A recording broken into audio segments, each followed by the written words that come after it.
So let us begin. So in the beginning, I express my gratitude to all of you who have joined this program.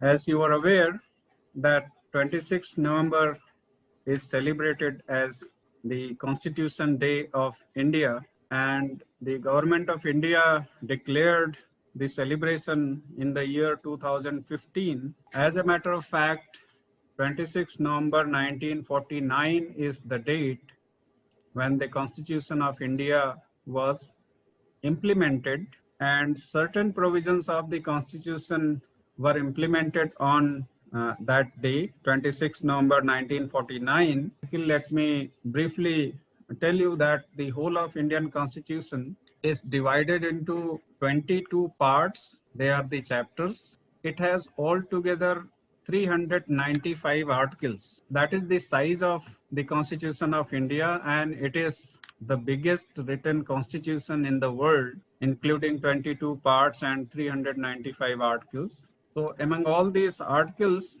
certain articles were implemented from the day of its adoption on 26 November 1949. The articles which were implemented on that very day were related to the provisions of citizenship, Article 5, 6, 7, 8, and 9. And then the articles which were relevant for conducting election, etc. So the articles related to 324, that is the Election Commission of India. And then some other articles which were necessary to have a smooth functioning of the governance till an elected government comes into power. And that, in some sense, caretaker government was supposed to carry out a fair process of election in the country, and any article which was necessary for the smooth functioning of the governance during that period and the conduct of election, all such articles were implemented on that day, 26 November 1949. And as you are aware that on 26 January 1950, entire constitution was implemented, and 26 January is celebrated as the Republic Day for our country. And from that day onwards, India turned into the Republic of India. So the full name of our country is Republic of India. That is Bharat Ganarajya. So I'm glad that we are also celebrating 70th anniversary of the implementation of the Constitution. And this celebration started 2 years back, in fact, and it is concluding today. And in last 2 years, we have organized so many events pertaining to the Constitution of India, and particularly the fundamental duties and fundamental rights class. And in our university, you know, we have a wonderful course on the Constitution of India, which is meant for creating awareness among the professionals who are getting training here. And it is the responsibility of all of us as citizens of India to know what are our basic rights and what are our basic duties, how the government, which is responsible for facilitating our well-being, is formed, how different constitutional positions are filled, and what are the duties and responsibilities and also special rights of the people who are occupying the constitutional chairs in our country. And we also know that how different laws are implemented, how they are formulated, and what is the process of that, and how our representatives who are responsible for legislating laws and forming the top of the executive are elected. And there are so many other things related to language, how 22 languages are included in the Constitution of India, and they are recognized. Then how we are going to conduct election, for that we have different institutional body. the Election Commission of India, and how the judiciary functions, how the judges are appointed in the high courts and Supreme Courts. So the Constitution provides a broad guideline for the functioning of the governance. And we know that the governance involves basically three major functions: executive, judicial, and legislative. So the government is responsible to function smoothly and carry out all the executive responsibilities. The legislatives are responsible for legislating laws for the country. And here we have the parliament, which is the top legislative in the country. And then we have the state legislatures and state councils, which are the legislative bodies for different states. And we have independent judiciary, and that is uniform, starting from the Supreme Court of India, then the high courts of different regions, and then at the lower level, we have district courts. So that is the system, that is the organs which are called the government organs or the organ of governance. So these three functions are performed as per the provisions of the Constitution of India. And the Constitution clearly describes the nature, functioning, and also the roles and responsibilities along with the limitations of these three major organs of the government. And we look for every guideline which matters for the well-being of the whole of country from the Constitution. So the Constitution is the most promising law of the nation.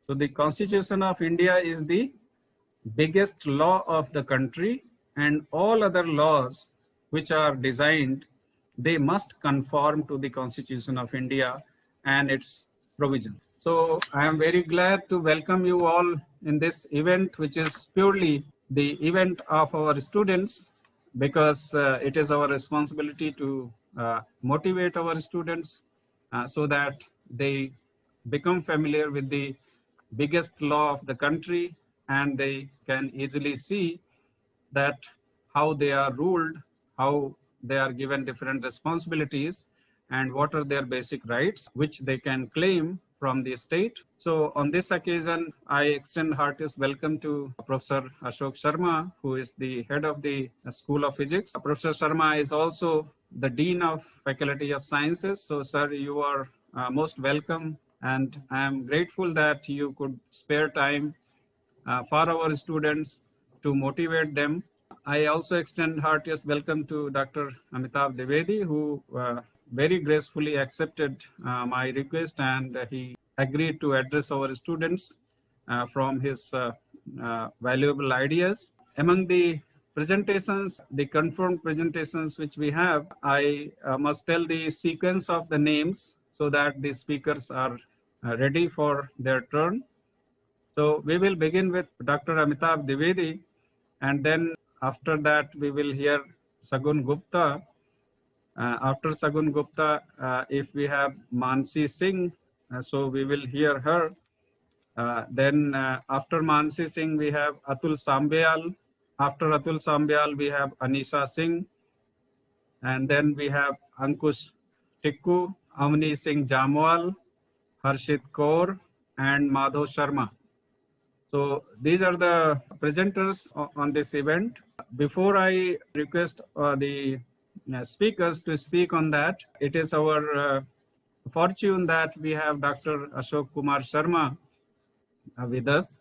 So I request Professor Sharma to say a few words as words of blessings for our students and for all of us. So may I request Professor Ashok Sharma to have a few words for our students, sir. Thank you very much, Dr. Tiwari. Actually, I'm glad that our university and your department organizes this function every year. Last year, I think we took place in this Maitrika, if I remember. And this time, due to the pandemic, this is being organized online.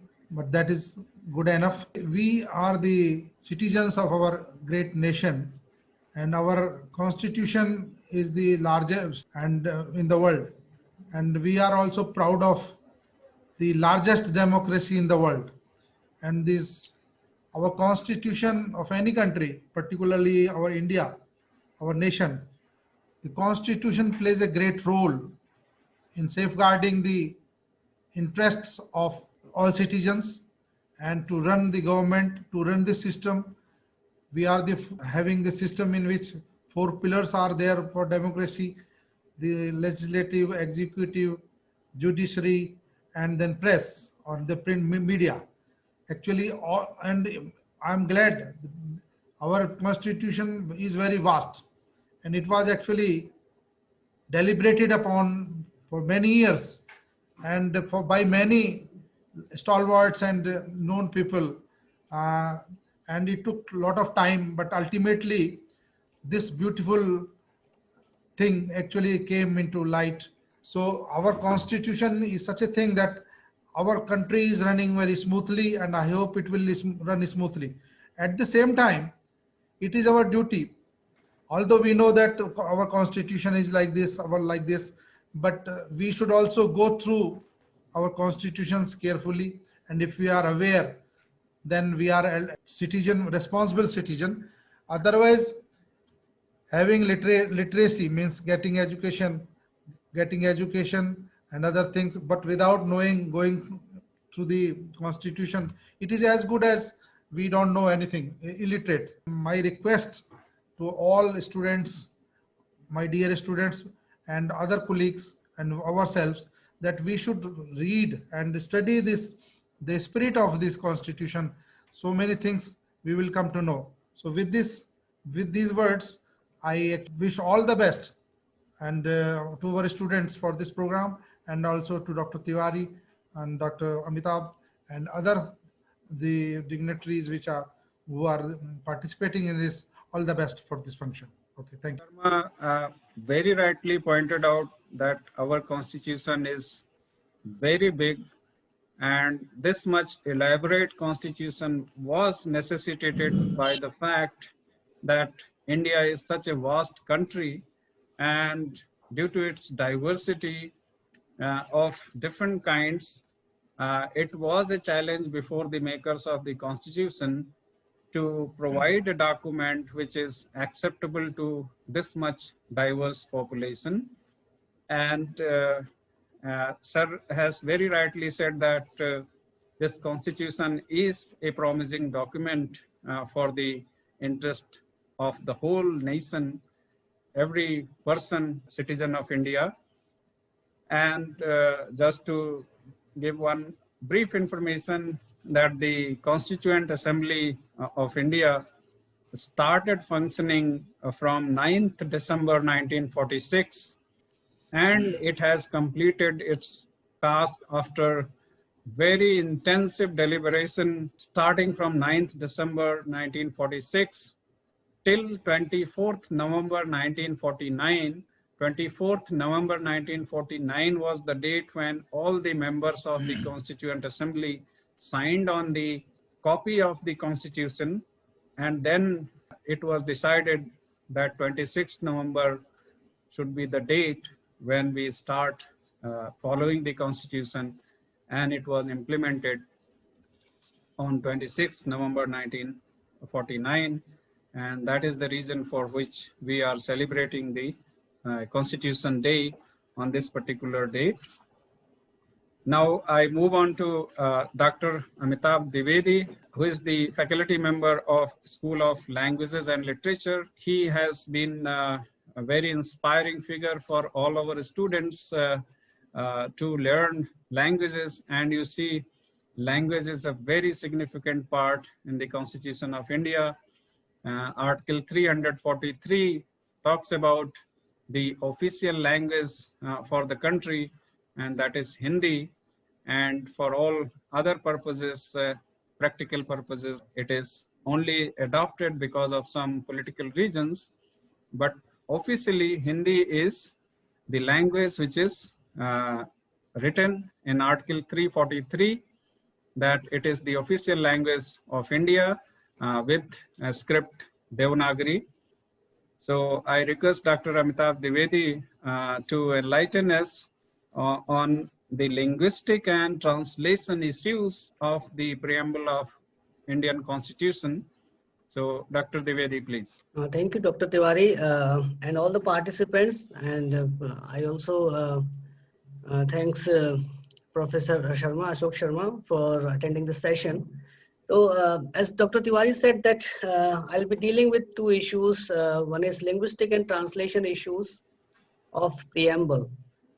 Generally, when we search on net, then we will get preamble in different languages. But since Hindi is my mother tongue, and as Dr. Tiwari said, that the official language of India, so mostly we will find this preamble in Hindi and English language.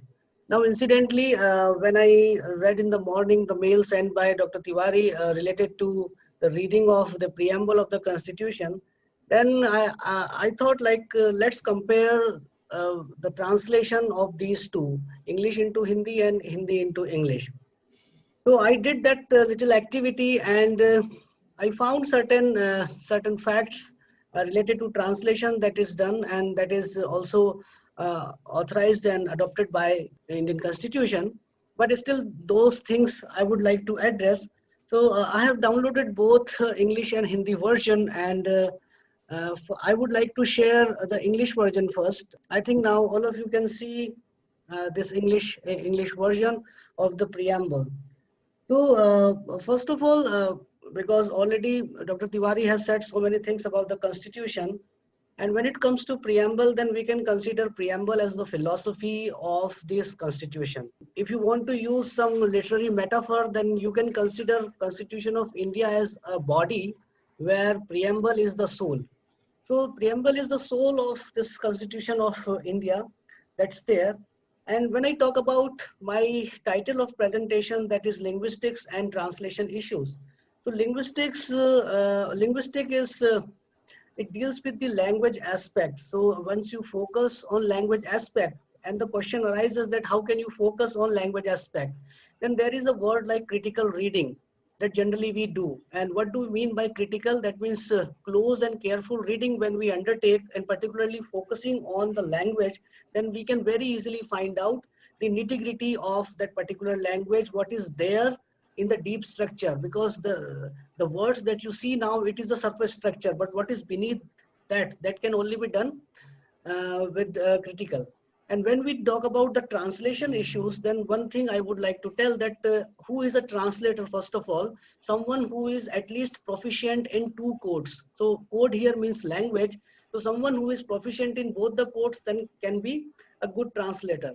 Undoubtedly, both the versions, Hindi and English, they are very well translated, but still I found certain issues that I would like to address. Now, first thing I have noticed that it is also considered a good translation when at least we can maintain the number of words in both the versions. So when we compare the words that are used in the preamble, English language, they are 85 words. I counted them, they are 85 words. And when I counted the Hindi, that is 86. So it's like almost same. So it is again a beauty of the translation that you are not compromising with the words, because generally it is considered that once we translate or once we say something, then we follow the principle of minimax. Now, what is minimax? To say minimum and mean maximum. But it is not the case with the translation. And if you follow the principle of minimax, then it is not considered good. You need to maintain the word limit. Like you should not exceed the word limit. You should not limit yourself than the original one. That is one thing. Now, let me come to the thing that I have noticed. Now, you will find certain words like sovereign, socialist, secular. Now, when you read, like it's very free-flowing, because you can see the first sound is sa, and sa is a sibilant sound, sonorous sound in English language, and it is it is also the example of alliteration. Alliteration, like when we use the same sound continuously. Generally, it is used in poetry as well. So this thing is there in the English version, but when it comes to alliteration or such devices which are related to sound pattern of a particular language, then it cannot be maintained in other language, because we know that different sounds, they interact with each other differently, and we have different words, and that's why we have different languages altogether. So this thing we need to compromise in translation, but we try to use similar sounds in any other way if a word permits. So for example, if there are sir sound here, and if we cannot use while translating these words sir sound here, but we can use some other words where sir sound can be used. So at least at sound level, we can also maintain the beauty of the translation, that the similar sounds are used. Now, one more thing that you need to focus, because I cannot share two slides side by side here. There is this is we read like, we the people of India having solemnly resolved. Now having solemnly resolved, here it comes uh, in the first line, having solemnly resolved, but you will find that in the Hindi this comes in the last. So again, because once you read the preamble, you will find this preamble is entire one sentence. It's like written in officialese. Generally, officialese is the language where you use lots of parenthetical form inside commas or like colon, semicolon you used, and you make one large sentence. So this preamble is also following the officialese that we use in different offices. And this official is like one large sentence is also maintained in Hindi as well. So at that level, we can find similarity. At the same time, like you can find there are some colons here. Here it is a colon. Here it is semicolon. Here it is semicolon. So that variation is there because languages, they are structured differently. For example, when we talk about English language, English is subject verb object, but Hindi is subject object verb language. So that type of thing is there. You will find that once you translate, then you can't maintain that something that comes in the first line will also be there in the translated version. So I have noticed this example, having solemnly resolved, that will come in the end, and I will show you this in the Hindi translation as well. Now there is one more thing that I have noticed. Now you need to focus on the word faith. Now when we translate this word faith, then we have this a popular translation as astha. And astha is more accurate for faith. But once when we look at the Hindi translation, then we will find the word dharma is used here. So now you can cross question like why dharma is used for faith. So we can cross question like we can cross question that why faith is translated as dharma, why faith is not translated here as astha in Hindi.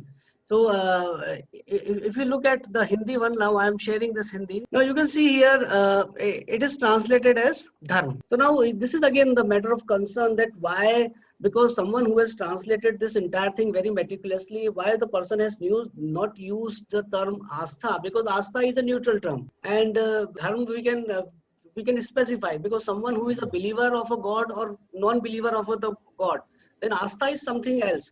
So why dharma is specifically used? Because someone say, I don't believe in any religion, then this word is useless for that person. I am an atheist. Let's say I am an atheist, I don't believe in any god. Assuming this situation, then what is the significance of dharma here? So whether the dharma is religion or like dharma is something else, that you can also cross questions once you are undertaking this task of translation. Now there is one more thing that I would like to tell you, and again I will move to is English. And what is that? In English, you can see now the beauty of translation. For example, here it says liberty of thought, expression, belief, faith, and worship. So we are talking about 5 types of liberty, or 5 things, abstract or concrete, and we are talking about liberty.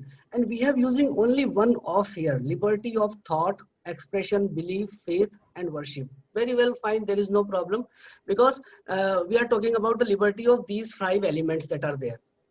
Then we can similarly use equality of status and opportunity. Then why the translator is using equality of status and of opportunity here? You can also cross question this thing, that why the translator is wasting this one off word here. Because similarly, by following the previous pattern for liberty, we can also say equality of status and opportunity. There is no problem in that as well.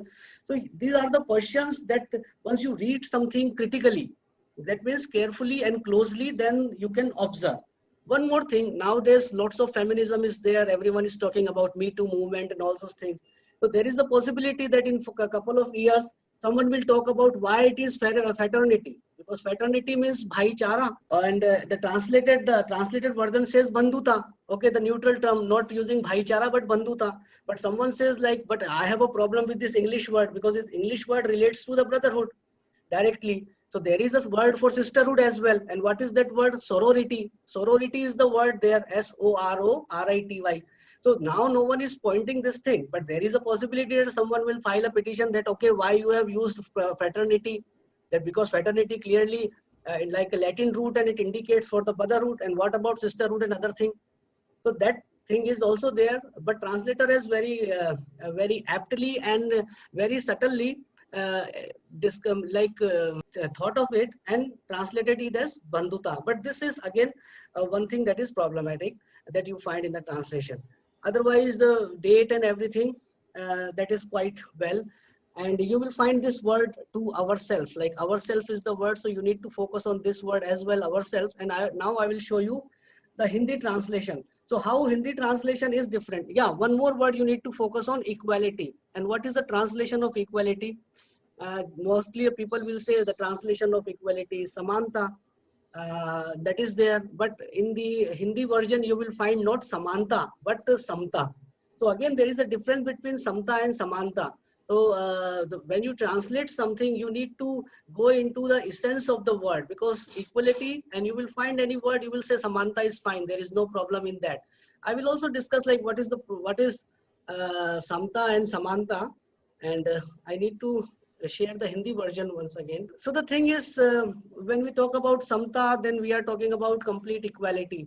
And when we talk about Samanta, then actually we are talking about that gunatmak antar na ho. Like what gunatmak antar we are talking about? Like let's say parents, and the parents, they have 5 members in the family, like 5 children parents they have. So they treat their children not with Samanta but Samta, because everyone has different demands, like different demands related to money, clothes, food. So they believe in Samta. Samta means like the abstract feeling of Samanta, not the actual thing. Like one person is eating 4 chapatis, so it is not the case that all the people will eat 4 chapatis. One person is like wearing cotton clothes, so it's not the case like all the people will wear cotton clothes. So that is if we follow that cotton for all, then it is Samanta. And if we say like, okay, you can wear cotton, you can wear denim, you can wear something else, that is Samta. So, and why the translator has not translated equality with Samanta? Because there is one word, and what is that word? Economic and political. So economically we cannot be equal. Economically, no one in no nation, all the people can be equal, because someone is earning less, someone is earning more, someone is a multimillionaire, billionaire, and someone is like a very handful amount of money person is getting. So that's why very carefully, very cleverly, the writer has used Samta and not the Samanta. There is one word, like there is one translated version like Prapt Karane ke liye. Now I have focused on Prapt Karana. Now Prapt Karana, and what it is translated, like it is the actual thing is sovereignty, socialist, secular, democratic republic, and to secure all its citizen. Prapt karane ke liye. Prapt karana is like very colloquial, like something prapt karana. Like उसने परीक्षा में 70 अंक प्राप्त किए, that sort of thing is there. उसने परीक्षा में 100 में से 70 अंक प्राप्त किए, तो that sort of feeling is there कि प्राप्त कराने के लिए. But generally, when we look at the translation of secure, then we find like there are good translations as well, like सुरक्षित करने के लिए और प्रतिभूत करने के लिए. But writer has not used सुरक्षित करने के लिए, या प्रतिष्ठा और अवसर की समता सुरक्षित करने के लिए, कराने के लिए, that writer has not used. और प्रतिष्ठा और अवसर की समता प्रतिभूत करने के लिए writer has not used. Writer has प्राप्त कराने के लिए writer has used like this. So again we can focus that why writer has used प्राप्त कराना in place of the other 2 phrases that we already have. Now as I focus, like in the English one, there was last word like ourself, like hereby adopt, enact and give to ourselves this constitution. If we try to find out in Hindi, like where is ourself translated here? So we will find like apni is Samvidhan Sabha. So there is again a variation, like hum, when we talk like in standard Hindi, like hum hamare ghar ja rahe hain. So that is considered standard. Agar if someone says like hum apne ghar ja rahe hain, then it is considered not that standard. Hum apne ghar ja rahe hain or main apne ghar ja raha hu. तो what it is considered good, like मैं मेरे घर जा रहा हूँ, हम हमारे घर जा रहे हैं, तुम तुम्हारे. So that sort of thing is there if the subject is hum, but it is loosely mentioned is apni is Samvidhan Sabha, not hamari is Samvidhan Sabha. It's not used like this. This is one thing I have also noticed. At the same time, I talked about ourself. Now, if we try to find out where is ourself here, so this ourself is inside this Atmarpit. It is inside this word. So we do not have any separate word here ourself for that particular translation, but under this Atmarpit, that is included. That is the that is inside this word. So that is again the focus. One thing, one variation also you find that in English, because they follow BCE date pattern. So they have not mentioned BCE here, but in Hindi you have mentioned two types of dates, like Iswi, that is like before Christ era or before Common Era. Now we use, and at the same time Vikram Samvat is also used. So that variation we also find. So I think these are the issues that I have. Yeah, one more thing. There is a word used in English translation, that is nation. So we need to understand that there is a difference between country and nation. When we talk about country, then we are talking about the geographical entity, and when we talk about nation, then actually we are talking about the spirit. Like though we believe we live at different places, we have different economic, social and political background, but still in spirit we all are Indian. So that abstract feeling this preamble also wants to generate. That's why it has not used the country, but the integrity of the country. It has not used. It has used integrity of the nation. So these are the issues that I have noticed in the morning, and I thought like it would be appropriate to mention this because there is the possibility that you also undertake some task of translating some text in your native language, let's say Dogri, otherwise Siraji or Kashmiri or any other language, and you try to translate certain things. So these are the things you need to remember and you need to keep in mind.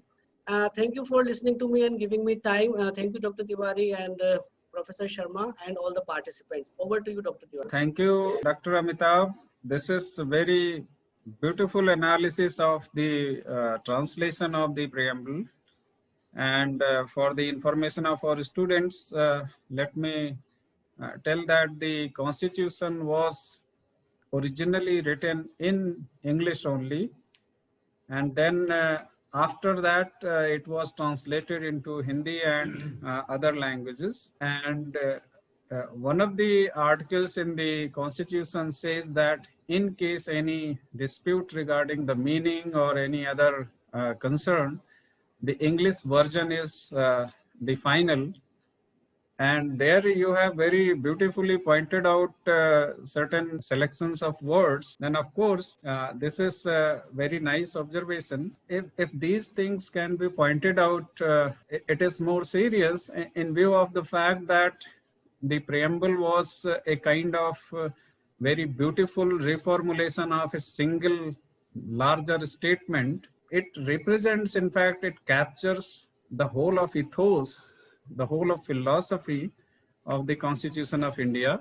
And it was deliberated right from the day, in fact, when the objective resolution was introduced in the Constituent Assembly by Pandit Jawaharlal Nehru on 13th December 1946. On that day onwards, the objective resolution was discussed several times, and then finally it was adopted as the preamble of our Constitution. So you see, these lines were in the gaze of the members of the Constituent Assembly, the press, the other people, right from the day 13th December 1946 up to 24th November 1949.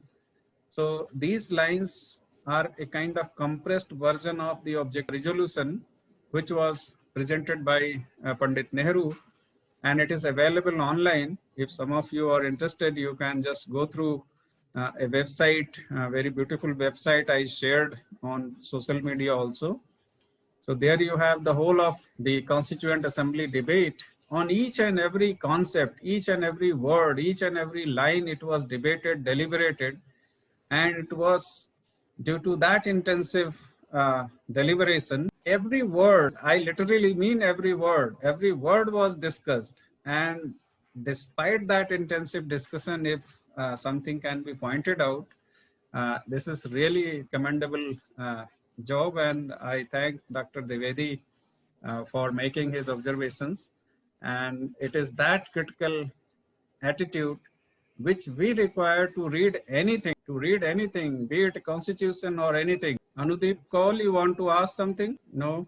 Bharat yes Sharma? Sir sir आज यहाँ पे बहुत बड़ी बड़ी बातें हुई संविधान के लिए कि right equality justice liberty fraternity sir क्या एक्चुअली में हम इन सब का वो लाभ ले पा रहे हैं सर 1990 में कश्मीरी पंडित कश्मीर से निकले थे सर तब कहाँ था ये कॉन्स्टिट्यूशन कहाँ था ये कॉन्स्टिट्यूशन ऑफ इंडिया सर कहाँ था लॉ सर आज 30 साल तक कश्मीरी पंडित कश्मीर वापस नहीं गए हैं सर ये Devedi, would you like to say something in response to his query? नहीं सर आप इनिशिएट कीजिए please. Okay, good. So, Bharat, this is a very nice question, that despite a wonderful document and a powerful government in place, it is really a questionable thing that the government allowed in some sense, if not directly, indirectly allowed in some sense, for the movement of that much population.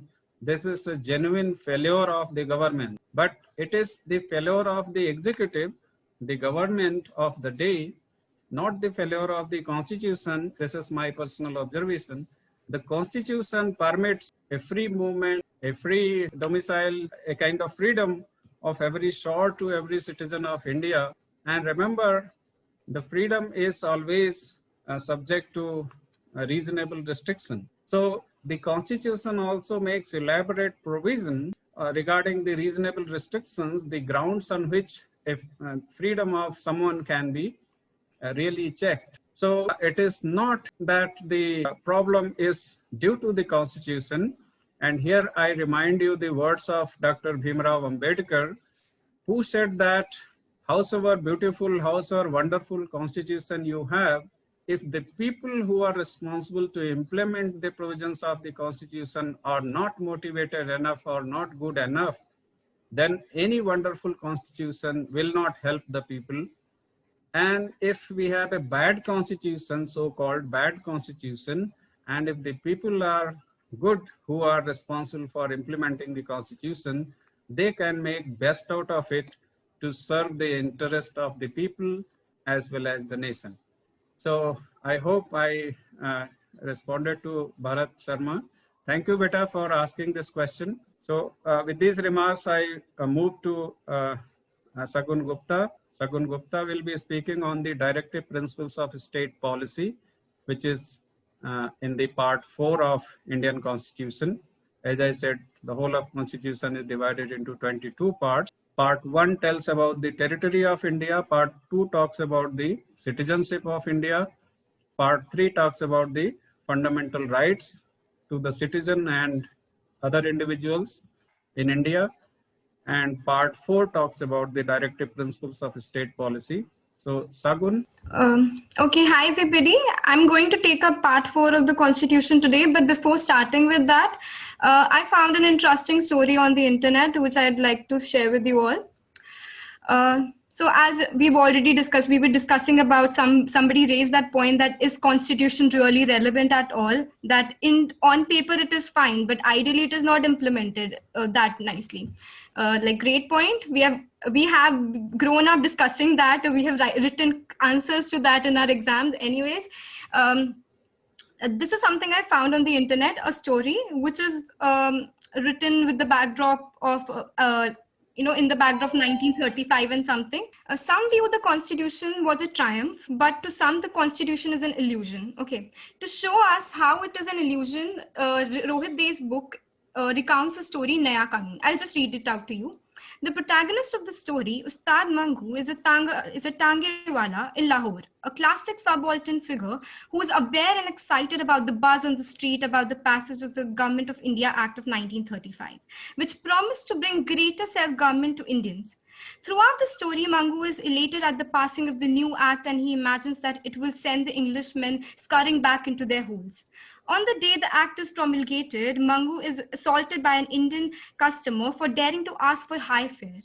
Mangu retaliates by landing blows upon the surprised Englishman and shouting, "Well, Sonny boy, it is our Raj now. Those days are gone, friends, when they rule the roost. There is a new constitution now, fellows, a new constitution."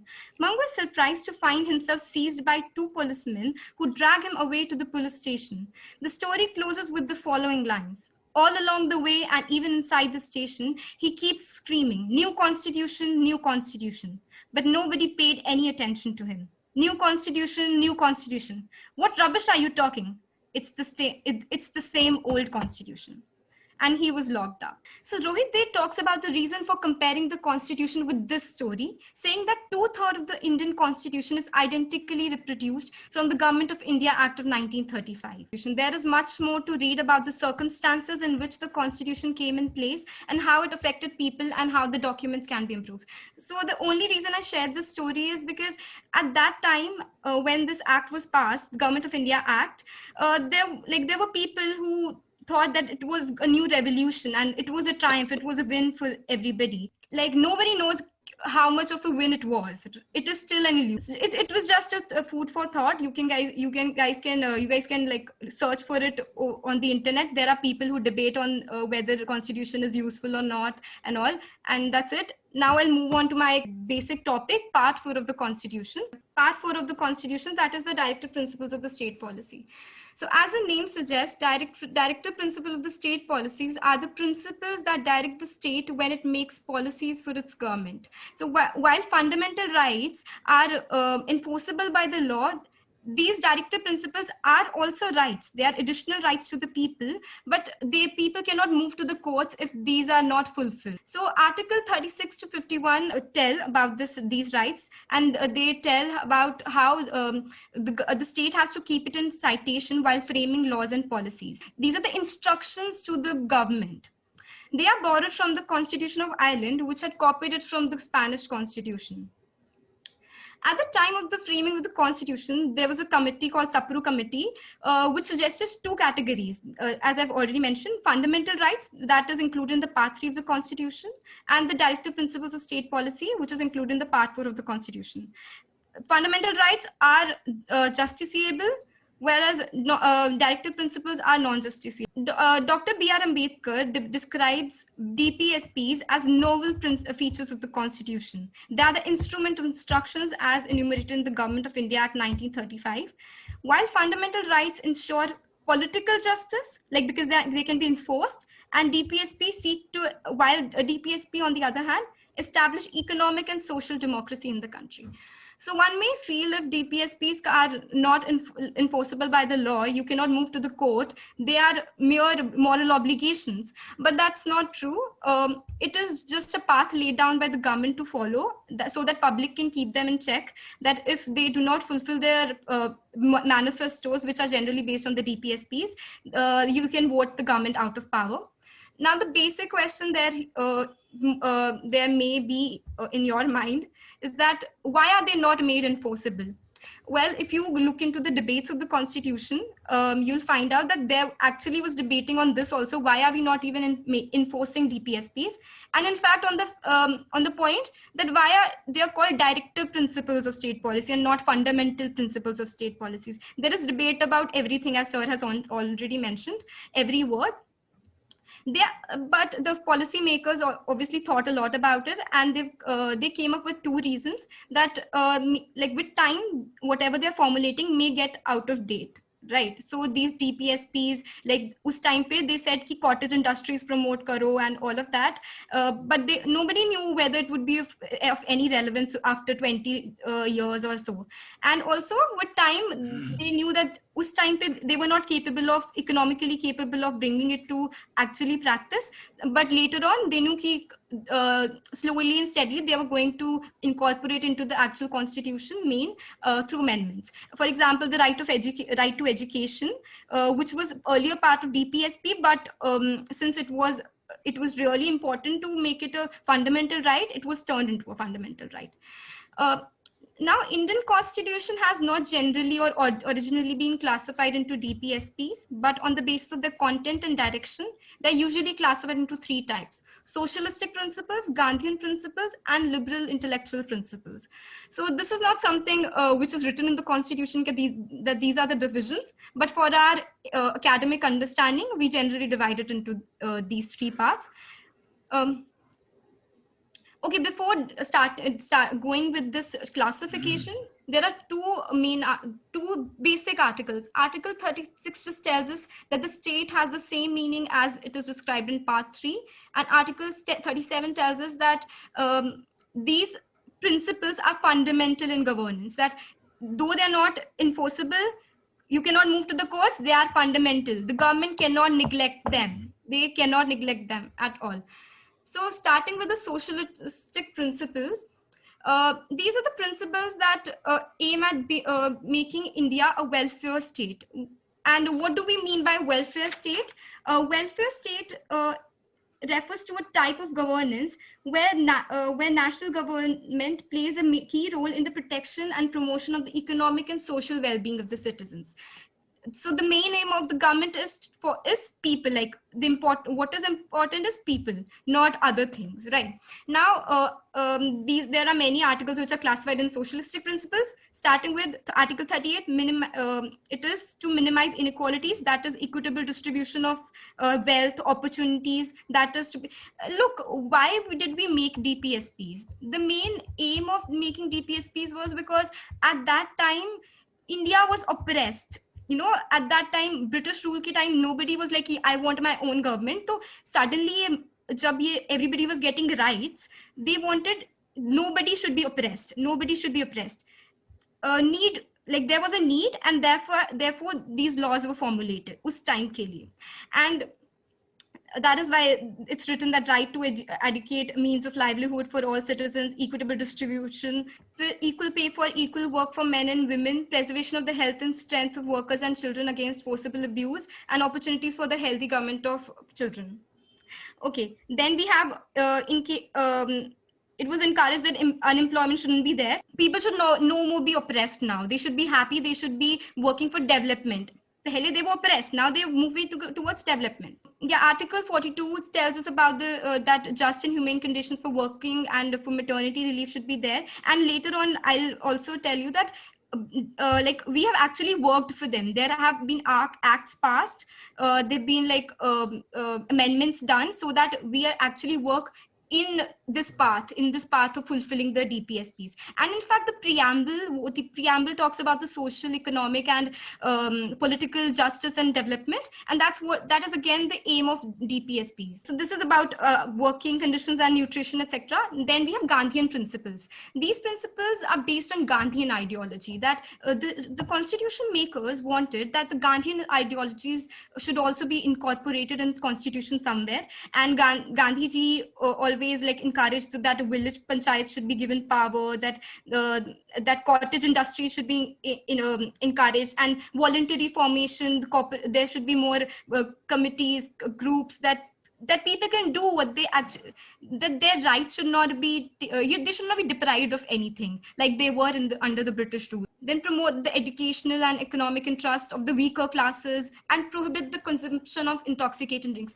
And yeah, now you can argue here debate that if we see that government doesn't really prohibit the consumption of intoxicating drinks या फिर ऐसा करके, क्योंकि उस पे high taxes होते हैं तो government gets a lot of profit out of it. But again, if we go by the constitution, ideally it should not be encouraged. So yeah, मतलब flaws हैं. There are things we can always point out, but this is the path where we have to which we have to follow. And there's been prohibit the slaughter of cows and calves and other animals. Now, liberal and intellectual principles. So these are not related to social or Gandhian policies. These are generally that how we can develop as a nation, or what is generally more, what the ideology of liberalism should also be included. Like Article 44 talks about the Uniform Civil Code. Uniform Civil Code is basically the form that everybody is equal before the law, irrespective of the religion. Like in terms of the marriage, divorce, inheritance, adoption, there's a single law for everybody, right? Now, Article 45 talks about the right to education, and I'll talk about it later too. And Article 48 talks about that there should be promotion of agriculture and advancement in agriculture. And 49 talks about historical monuments should be preserved. And Article 50, okay, it talks about separating the judiciary from the executive in the public services of the state. And 51, Article 51 talks about the promotion of international peace and security and maintaining just and honorable relation between nations, which you see we are actually doing that. We are maintaining healthy relations with other countries, and we have been signing treaties, meeting them and all of that. Then there have been amendments in this regard. And right to education, there have been like for cooperative societies, etc., and for equal pay, there have been amendments. And there have been various acts that have been passed, like Prevention of Atrocities Act, Minimum Wages Act, Consumer Protection Act, and Equal Remuneration Act. Well, I'll conclude now, but something that you can take away with you here is that DPSPs are non-justiciable rights, but even though non-justiciable, they are equally important because they're guidelines to the government as to how they have to work, and they're fundamental in the governance. And it is the duty of the state to apply these principles in making laws to establish a just society in the country. And if they don't do it, we can always vote them out of power. Thank you. Thank you. Thank you very much. You have taken up this very important section, part 4 of the Constitution. This particular section is, of course, to ensure the well-being of everyone in the country. And this section also has very promising provisions related to the promotion of democracy and liberal ideas among the people, welfare of every citizen, particularly women and children. And then Article 45 you talked about, which was earlier including children education, but now, as you rightly said, that the education of children between 6 to 14 age is now right to education. It is one of the fundamental rights which is justiciable. And why the directive principles of state policy part was not considered as justiciable. Justiciable simply means that if these things are not kept by the government or by the legislation, then you can go to court and force the government to follow these things. So why they were not considered as justiciable? Because of the advancement and because of the illiteracy of the people, because of the less awareness of the people, and also limited resources at the disposal of the government. So given the adequacy of resources, given the awareness level of the people, these things can be easily implemented. And there are various government schemes, there are various social welfare schemes which are implemented through different laws, and these laws are designed perfectly as per the provisions of the directive principles of state policy. So there are many, in fact, provisions which are now justiciable, right? But of course, this section which are not justiciable yet, they are just pointing out that we have a long way to go to ensure the welfare of the people, and also create the kind of environment which is necessary for overall well-being of every individual living on this part of the globe. So very good, Sagun. If someone has any question, any curiosity regarding the presentation, Sagun Gupta ke presentation pe kisi ko kuch prashn, we can have 1 or 2 questions if you have. Now we have Anisha Singh. So Anisha Singh is a management student, right? Yes, sir. Welcome, beta. She is a fresh student. She joined this year only. in management, and she is going to talk about the Constitution of India. So if you want to specify your topic, you please specify. Otherwise, of course, you have given the topic. Yes, sir. So welcome, Anisha Singh. Yes, sir. Please go ahead. Good evening, sir. Good evening, ladies and gentlemen. I am Anisha Singh, feeling very privileged to be in the such august company of such great luminaries on one screen. The Constitution of India is one of the lengthiest constitution in the whole world, which contains a preamble, 22 parts with 448 articles and 12 schedules. Indian Constitution is the only constitution in the whole world which was handwritten completely in two languages, that is Hindi and English. The Constitution of India was handwritten by Prem Behari Narayan Raizada, and it was preserved in a helium-filled case at Rashtrapati Bhavan in New Delhi. The Constitution of India says that the Republic of India is a sovereign, socialist, secular, and democratic republic. Sovereign, that is Swatantra. Socialist is Samajwadi. Secular, that is Dharm Nirpeksh. And democratic, Loktantrik. In that, people choose their own representative. Like elections are going to be held and all are always holding. Like as we have seen about the Bihar elections, which has just gone now. So the Constitution also celebrates the values of justice, liberty, equality, and fraternity for all the people in the country without any discrimination. The Constitution of India assures the citizens their economic, political, justice, liberty of thoughts, expression, faith, belief, and worship. I would like to conclude by saying that Indian Constitution takes the influence from Constitution of France, Russia, US, that is United States, South Africa, Britain, Japan, and other countries. Constitution of India is known as the second biggest democracy. As Mr. Amitabh Vikram sir has told us, like about everything in Hindi also. So I don't think I would like to explain it. So let's continue. The formation of Constituent Assembly, which drafted, debated, deliberated, amended, and finally framed our Constitution. So now it becomes our duty to respect our Constitution makers in true manner and do not forget the important days. Thank you, everyone, and have a nice day. Thank you, sir. Very brief and very cryptic in your presentation. I must congratulate. You said something regarding Prem Bihari Bose, I think.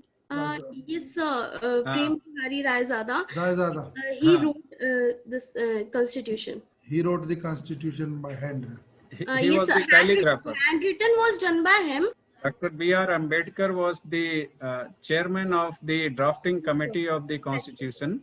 Exactly. And the president of the Constituent Assembly, if you look at in the beginning, so on 9th and 10th December, Dr. Sachidanand Sinha chaired the session of the Constituent Assembly. Yes, sir. And then on 11th December, there was an election. And in that election, Dr. Rajendra Prasad was elected as the chairperson of the Constituent Assembly. And the chairperson was called the president. So Dr. Rajendra Prasad became the chair on 11th of December. And from then onwards, he chaired the session. So thank you, Anisha, for this very nice information. Prem Bihari Raizada was the calligrapher who calligraphed very beautifully, and the original calligraphic book is available in the parliament. Yes, sir. And Preserved in a helium case. yes, so it's a beautiful artwork also. If you happen to see there in the parliament, Yes. the original copy is there, and there are several copies prepared, and he worked in fact day and night to produce different copies of the Constitution, because that time there was no photocopy facility, right? So it was all handwritten. So this was wonderful artwork also. Apart from the legal relevance, we see the beauty of the writing and the design. Nandalal Bose helped to come up with the pictures. So paper on which the Constitution was written was also handmade. It was not machine made. Yes, sir. So it's a beautiful artwork, handicraft work, and it is very nice to see that. Thank you, Anisa, for pointing it out. Thank you very much. Thank you, sir. Now let me move to Ankush Tikku, who will be speaking on the role of women in Indian national movements. So welcome, Ankush Tikku. Ankush Tikku is also Anisha's classmate, joined this year only in the MBA program. So welcome, Ankush Tikku. Please go ahead. Good evening, everyone. We all have gathered here to celebrate the 71st anniversary of Indian Constitution, as 26 November 1949 was the date when it was adopted. It took nearly 2 years, 11 months, and 18 days to come up with the draft that we know as Constitution. If we want to understand the gist of the Constitution, or we can say the gist of the lengthiest Constitution in the world, which embeds different values and morals of various nations, and this blend of democratic laws which perfects the law enforcement is what makes the constitution a just and an unbiased constitution with perfect laws for equality. We all know that preamble is called the ID of the constitution. The main pillar of the constitution are justice, liberty, equality, and fraternity, which reflects the soul or crux of the constitution. Dr. B.R. Ambedkar was the main protagonist in framing the constitution, as he wanted to create a perfect world for both women and men. In order to understand the female perspective of laws and equality, he inspired himself with some stories of the Indian women which struggled through the national movements, and he came to a conclusion for framing the laws for women also. So let's take a look at these stories. Some remarkable personalities like Rani Lakshmi Bai of Jhansi, originally known as Manikarnika Tambe, opposed the annexation doctrine of lapse by Britishers in 1858, nailing the stone of first constitutional struggle against Britishers. Aruna Asif Ali went to prison during a civil disobedience movement and individual satyagrah. She was an editor of Inqilab, a monthly journal of Congress, inciting the flame for freedom of speech in nation. One more is there, Madam Bikaji Kama, who worked in London and France to spread awareness about India through a newsletter, Vande Mataram. And this Vande Mataram word has been come up from that newspaper. And she flew the first national flag of India at the Second Socialist International 1907 in Germany, in Stuttgart, from which the present day flag has been inspired. Sarojini Naidu, the first woman governor, Kasturba Gandhi, M. Hajra, also known as the Old Lady Gandhi, Vijay Lakshmi Pandit, the first woman president of United Nations General Assembly, Kamala Nehru, they all went to jail for movements like civil disobedience movement, Satyagrah, Quit India movement, showing us the integrity which is being reflected in our preamble. People like Rani Gaidali, which fought a war for the spiritual and basic rights of Indian women against the Britishers, was an inspiring story, as she fought a guerrilla war with the Britishers at the age of 16. She was given the title of Rani of Nagas. Indira Gandhi, who formed the Banar Sena of about 50,000 children who stood against a peaceful protest against the Britishers. They were also punished, and even we know that the Indira Gandhi is the former PM of our nation. She was also punished for a peaceful protest, which was not right. And all these factors helped B.R. Ambedkar to frame a better constitution for women. And I want to address one important name, that is Nono Bala Devi. She was the first woman prisoner who were tortured by the police under old 1818 law of the Britishers. And she was tortured so bad, but her unwavering will and her role in the freedom struggle show us that how a woman should be treated. There should be a proper laws for treating a woman. And the efforts of all these women has led us to the freedom which we breathe today. So I will end this presentation with just two words. The first is Vande Mataram and the second is Jai Hind. Thank you. Thank you, Ankush. It's a very nice observation on the role of women in the Indian freedom struggle. And of course, the makers of the Constitution were quite aware of all the happenings during the freedom struggle and of all the historical events because of which the people suffered. And you have very nicely named great ladies who directly participated in the freedom struggle, and some of them were part of the Constituent Assembly also. In different committees, they actively participated in the discussion. And let us not forget the women who were the force behind the people who were participating in the freedom struggle. So even the men who were participating in the movements and different activities, which finally led to the freedom of the country, look at their home situations. The ladies who were not actively in the front of the movement, but they supported their husbands, their brothers, and their kins. And because of their support, the people could openly participate and raise the voice of everyone. And that led to the final departure of the Britishers. And these experiences, in fact, contributed to the debates, to the provisions of the Constitution. So this is very nice observation. I must congratulate you for adding a good dimension to this discussion. And if someone has any question, we can have some observations, questions on Ankush Tikku's presentation. No comment. Anisha, you want to say something? Yes, sir. Yes, please. Kush, I would like to ask you, like Pragya Thakur, she was literally tortured, right? And the constitution is having rules and norms.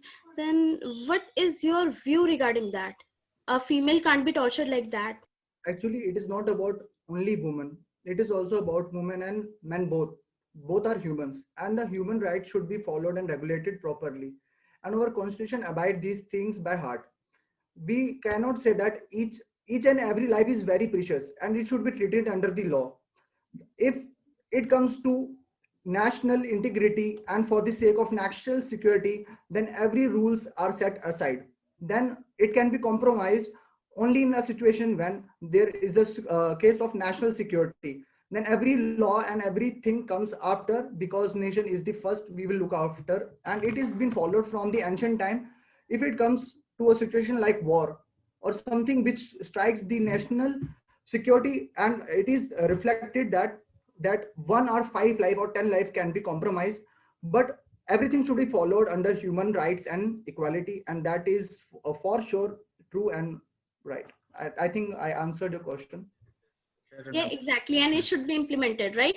Ankush, you really responded to her, and let me just point out that Article 20 in the Fundamental Rights section talks about the rights of the prisoners, those who are kept in jails.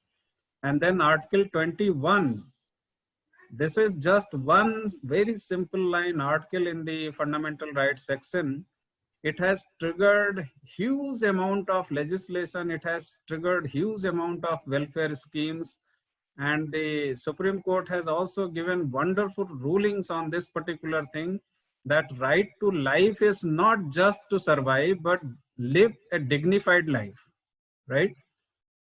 And this article is wonderful, and nobody should be treated below the dignity. Everyone should be treated with dignity. And that is fundamental right, which means if this right is violated, you can directly go to the Supreme Court for the implementation of that right. So there are 2 channels available. You can directly appeal to the High Court, or you can go to the Supreme Court regarding any violation of your fundamental rights. So only thing is that if you go directly to the Supreme Court will ask a simple question, that why have you not approached to the High Court of your region to implement your rights? And if you answer successfully, the Supreme Court generally considers the request. So only against the violation of the fundamental rights, a person is entitled to go directly to High Court or Supreme Court. According to Article 32, one can go to the Supreme Court, and as per Article 226, one can go to the High Court of the region. So thank you very much for adding this dimension to the debate. Sir आपने बोला कि यहाँ वो high court जाए, supreme court जाए, किसी भी court जाए, उसके राइट्स वायलेट हो रहे हैं. अगर फंडामेंटल राइट का वायलेशन हो रहा हाँ है जी, तो हाँ आप जी, हाँ जी। डायरेक्टली सुप्रीम कोर्ट या हाई हाँ कोर्ट जी जा सर, हाँ सकते जी। हैं किसी Sir, और according राइट to के the वायलेशन sir, के। according to the survey, there are only 19 judges over 10 lakh people. तो सर Yes, हर किसी that को is जस्टिस कैसे मिलेगा? सर 19 जज हैं 10 लाख बंदों पे, तो सर yes, जस्टिस कैसे डिलीवर होगा? right. You are very right. But despite all the sir अगर एक बंदा workload, पिटिशन फाइल सर अगर एक बंदा पिटिशन फाइल करेगा भी, सर उसका नंबर आने में 2-3 साल लग जाएंगे, क्या पता तब तक वो जिंदा रहे भी या नहीं? but in relation to fundamental rights, this is not the case. In relation to any other revenue or any other Diwani rights, time is taken. But if there is infringement of any fundamental right, the court very promptly takes an action. And you have just seen Sir, I am just expressing my Arnav feelings. Goswami's case. He went to the Supreme Court and the court has delivered decision within a week. Sir, So, only for particular people, not for all. claim regarding violation of fundamental right, whether you are a big people or you are just an ordinary man, the Supreme Court very swiftly gives decision. Regarding all other matters, of course, due to the burden, due to many number Sir, of when a cases. lady from Delhi who approached Supreme Court, she was pregnant at that time. Sir supreme court ने बोला high court जाओ, sir वो pregnant थी और CA process में अंदर थे। Yes, तब so सुप्रीम कोर्ट ने बोला कि हाई correct, कोर्ट से लो, correct, और correct, Arnab correct. Goswami case में हाई कोर्ट ने जब बोला कि आप लोअर कोर्ट में अपील करो, तो सर सुप्रीम कोर्ट उसको बेल दे रही है। Yes, sir I is answered this this kind of question. Justice?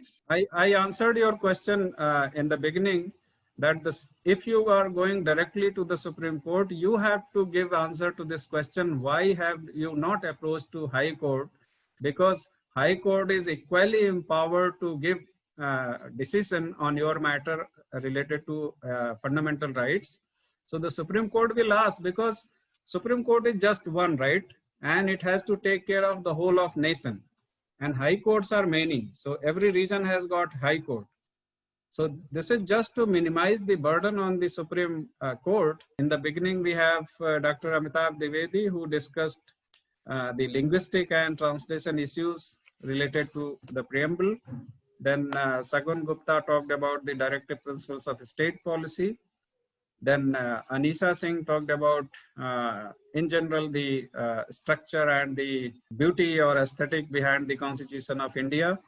And then Ankush Tikku talked about the role of women in the freedom struggle and the way we received valuable contribution of these wonderful ladies in the Constituent Assembly. And that was the last presentation. So if any of you want to reflect on any of these issues, so please confine yourself to these issues. We can spare some 5 minutes more time before closing the session. Okay then, so let me thank you all for joining this session, and I hope you have enjoyed this session, and I request all of you to reflect on different issues of relevance, because it is through reflection we become a kind of aware citizen. Only an aware citizenry can ensure a better governance of any country. And if we are quite careless about the way we are governed, the way we are ruled, then anything can be done to us. Anyone can come and fool us. So through discussion, through participation, you can learn so many things. You can educate others also. You can create awareness. So I motivate all of you to go through the provisions of the Constitution. Remember, the Constitution of India is very necessary document, and each of us must be aware of what is there in the Constitution. Whether we are preparing for civil services or any other examinations, that is, of course, a goal-oriented study. But just as a responsible citizen, it is our responsibility to learn what is there in the Constitution and also reflect on the provisions. If there is any problem, we need to reflect on the provisions of the Constitution, because the Constitution is not a static document. It is very much evolving document, and I hope you are aware. Yes, sir. Till And date, amendments have 104 also amendments. 104 amendments are carried out in the Constitution of India. So you can see in last 70 years, The last amendment was only this year in the beginning. So consider this is a very flexible and very beautiful document, and the Supreme Court has given ruling any provision of the Constitution can be amended with only one consideration, that the basic structure is not violated. The basic structure of the Constitution is not violated, and this decision, the concept of basic structure, was given in a very renowned case, Keshavanand Bharati case. Swami Keshavanand died last year only, 2019, and he was a Keralite, and he filed a case related to a real estate issue, but it so happened that the bench of the Supreme Court gave a ruling, and this beautiful concept of basic structure of the Constitution evolved in that ruling. And it was decided that any part of the Constitution can be changed, can be amended, provided it does not take away the identity, it does not deform the basic structure of the Constitution. And there are certain concepts given which define the basic structure of the Constitution. For example, the fundamental rights section, if the government wants to take away the fundamental right, that is not permissible. So someone talked about the definition of state. Yes, Sagun talked about the definition of state, which is given in the very first article of the fundamental rights section, Article 12. And the state there means the union government, the state government, and any other authority. These three expressions are used in the article. So you see, Article 12 and 13, they are very promising powers. The Article 12 defines the state, and then Article 13 talks about the intervention of the Supreme Court if there is any law passed by any legislative body, be it the parliament or state legislature. If it is conflicting with the provisions of the fundamental rights, the Supreme Court can declare it null and void to the extent that it is conflicting with the provisions. So Article 13 gives very powerful status to the Supreme Court of India to preserve the basic structure, and that is the concept what we call judicial review. The Supreme Court has drawn its authority of the judicial review from Article 13 of the fundamental rights section, and this way we have this notion of basic structure. And preamble, which you have seen in the beginning, is integral part of the Constitution.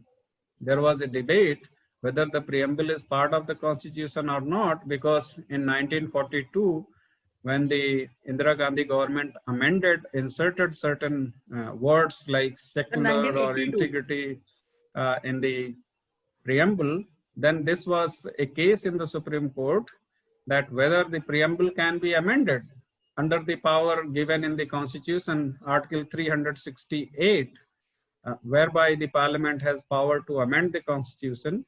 So the issue of debate was that whether preamble can be amended, because you have the Constitution and its preamble. So whether preamble should be read apart from the Constitution or it should be considered as part of the Constitution. So the final decision of the Supreme Court is that the preamble is integral part of the Constitution. It is the basic philosophy of the Constitution.